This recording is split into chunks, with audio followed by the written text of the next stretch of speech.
ಒಂದು ಸಂಗೀತದ ಬ್ರಾಂಡ್, ಅದು ಫೈರ್ ಬ್ರಾಂಡ್ ಅಂತಕ್ಕಂಥ ಮಾತನ್ನ ಹೆಮ್ಮೆಯಿಂದ ಹೇಳಕ್ ಇಷ್ಟಪಡ್ತೀನಿ ಈ ವೇದಿಕೆ ಮುಖಾಂತರ. ಯಾಕಂತಂದು ಹೇಳಿದ್ರೆ ನಮ್ಮಂತ ಕಲಾವಿದರಿಗೆ ಅವಕಾಶವನ್ನ ಕೊಟ್ಟು ಮುಗಿಲೆತ್ತರಕ್ಕೆ ಬೆಳೆಸುವಂತ ಏನಾದರೂ ಒಂದು ಮೆಲೋಡಿಸ್ ಇದ್ರೆ ಅದು ಕಲಾಸಿಂಚನ ಅಂತಕ್ಕಂಥ ಮಾತನ್ನ ಹೆಮ್ಮೆಯಿಂದ ಹೇಳಕ್ ಇಷ್ಟಪಡ್ತೀನಿ.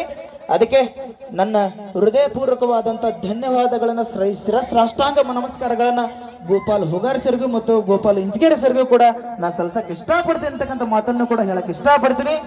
ಅದೇ ತರ ಥ್ಯಾಂಕ್ ಯು ಅನಾಜಿ, ಥ್ಯಾಂಕ್ ಯು ಸೋ ಮಚ್. ಅದರ ಜೊತೆಗೆ ಬನ್ನಿ, ಹಸ್ತಾಗ ಹಣ್ಣು ಬೇಕಂತ ಎಲ್ಯಾಗ ಸುಣ್ಣ ಬೇಕಂತ, ಹಸ್ತಾಗ ಹಣ್ಣು ಬೇಕಂತ ಎಲ್ಯಾಗ ಸುಣ್ಣ ಬೇಕಂತ ಇವತ್ತು ಆರ್ಕೆಸ್ಟ್ರಾ ಹಾಡು ನಿಮ್ಮಂತ ಹುಡುಗರ ಮಗಲು ಒಂದು ಹೆಣ್ಣು ಬೇಕಂತನ. ಅದಕ್ಕೋಸ್ಕರ ವೇದಿಕೆ ಬರಮಾಡ್ಕೊಳ್ಳೋಣ. ನಮ್ಮ ಉತ್ತರ ಕರ್ನಾಟಕದ ಜನಪ್ರಿಯ ಗಾಯಕಿ ಗಿಂಡಗಿನಿ ಖ್ಯಾತಿಯ ತೃಪ್ತಿ ಧಾರವಾಡ ಅವರ ವೇದಿಕೆ ಬರಮಾಡ್ಕೊಳ್ಳೋಣ. ಬನ್ನಿ, ಜೋರಾದ ಚಪ್ಪಾಳೆ. ಅದಕ್ಕೆ ತಾವೆಲ್ಲರೂ ನೋಡಿರ್ತಕ್ಕಂಥ ಮೊನ್ನೆ ಜನವರಿ 26ಕ್ಕೆ ರಿಟರ್ನ್ ವೈರಲ್ ಆಗಿರ್ತಕ್ಕಂಥ ಗೀತೆ ಈಗ ಸದ್ಯ ಮ್ಯಾಚ್ ನಡೆಯಕತ್ತೈತಿ. ಅದು ಯಾರು? ನಮ್ಮ RCB ಹುಲಿ ವಿರಾಟ್ ಕೊಹ್ಲಿ ಅವರಿಗೆ ಕೂಡ ಎಡಿಟ್ ಮಾಡಿದ್ರು. ಅದು ಯಾವ್ದು ನೋಡಿ ಅಂತಂದು ಹೇಳಿದ್ರೆ, ಋಣ ಮುಗಿತೇನ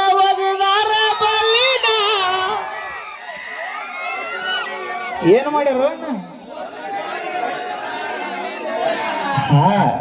ಮೋಸ ಮಾಡಿ ಹಿಡಿದಾರ ನಮ್ಮ ಹುಲಿನ. ಏನ್ ಮಾಡ್ಲಿಲ್ಲ, ಇದರಿಗೆ ಮಾಡಲಿಲ್ಲ ಸೂರತನ. ಹಾಡೋಣ.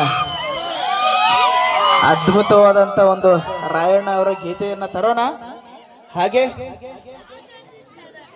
ನಾವೇ ಇತ್ತೀಚೆಗೆ ಅದು ಅಲ್ಲದೆ ಮತ್ತೊಂದು ಗೀತೆಯನ್ನ ಕೂಡ ತಾವು ನೋಡಿರ್ಬೋದು. ಯಾವುದು ಅಂತಂದು ಹೇಳಿದ್ರೆ, ಮೋಸ ಮಾಡಿ ಹಿಡಿದಾರ ನಮ್ಮ ಹುಲಿನ, ಬಿಟ್ಟು ನೋಡ್ಬೇಕಿತ್ತ